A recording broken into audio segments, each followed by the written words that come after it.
How to do it. Let me show you how to do it. Hi guys, so welcome to my V-Rod restoration process. So I just got this bike, wanted to do a lot of things. This is a very low mileage bike. It's only got like 5,000 miles on there. And what I did was I removed all the panels, and now I'm in process of pretty much ripping everything off, doing a full maintenance on it. If you own a V-Rod or if you are restoring it, I posted another video. I'm gonna probably post a link in the description below that tells you everything about this bike. And if you have it open, what things that you should do the maintenance on. So check out that video. I'm not gonna cover all that stuff in there, but I'm doing a bunch of maintenance just so when I restore it, it's in perfect condition, and I'm planning on keeping this forever until it dies. Got a lot of life to go with that many miles. So I kind of started with taking all the body panels off. The body panels removal is so easy that anybody can do it. This is an air box over here. If you're restoring a V-Rod, you probably know this, but this is where the air box cover is, which is this one. It's just held by this one screw. The seat kind of flips over, and you can remove the seat by removing those screws. You might have a single seat or a double seat. Either way, it's the fuel tank is right there. The rear panel, I kind of removed that. Is just once you remove this entire seat, you will see big bolts that are holding this whole piece. There are a couple of bolts that also hold the license plate holder, this plastic piece and all that stuff. So all that is pretty self-explanatory. You remove all that and everything just comes off. This is where the computer stuff is. You don't want to mess with any of the electronics. And then we get into also the airbox removal. The reason I removed the airbox is because I was changing the breather hose. Again, I kind of covered that in my other video. And I'm kind of modifying the breather hose because these bikes are notorious. If you put the original factory breather hose, it will crack. Let me show you what I'm talking about. So this is the crank case breather hose, and you can see how it cracks.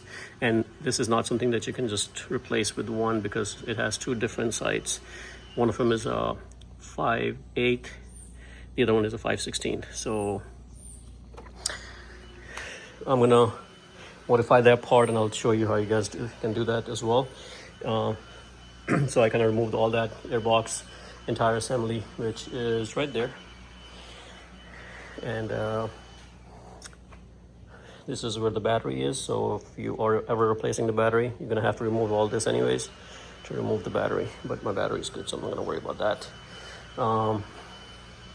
Speedometer, I'm still debating if I'm gonna get a case where I want to mount this on top or leave it here. I have not decided that yet. Remove the light. It already had that custom light, so you can see that is sitting over there. That was a easy unplug right there. This is the light that I had. I think it was a custom light. So remove that. I may remove the bracket later on. The fender, again, it's just held by a couple of screws. The front shroud I also removed, but there is a regulator right there, so I'm gonna have to remove the electrical connection so I can remove all this piece. And there are two screws that you can undo and remove this whole thing. And then this is just the brake reservoir for the rear.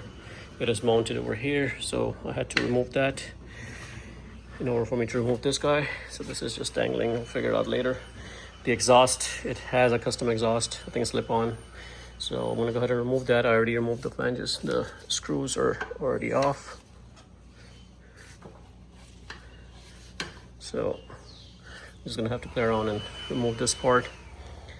And other than that, I think it's coming out pretty good. So I'm gonna keep ripping off stuff, and then I'll keep you guys updated for the parts that I use and how I am restoring this entire bike. Where do I source the parts from? I'll keep you guys updated on that. I'm going to replace the rear tire and the front one as well because they're old, so might as well just get new. The rear, mine is a 200. I think I'm going to leave a 200 because this is a unicorn. Only 200 were made. This was a Miller Lite edition, as you can see. And the thing with these rear tires is, you know, I can put a bigger one, but they kind of kill the handling of the bike and it's not fun. So this is the fastest production V-Rod ever made. So that's why it's a unicorn. And if I mess around with the tires, and it has a 1250 engine, I know in some of the bikes, V-Rods, they reduce the engine size and things like that, you know, but this is a real 1250. So I'm going to leave the original configuration. In fact, it came with 180 originally, and the previous owner upgraded to 200. I think I can go bigger as well, but I think at 200 it rides pretty good. So I think I'm going to stick with the 200 and leave it at that. And front tire, I think I'm going to leave the same size. Not worry about that part. But let's see how the restoration goes. So I'm going to go ahead and remove these. I think eventually I want to get the mirrors that goes on the side. I'll see how that goes, but I'm going to get rid of all this stuff. All right, stay tuned, and I'm going to keep listing as I go through the project. I'm going to leave a link in the description below for my next video where I am doing some other stuff. So stay tuned, guys, and then you'll see the restoration process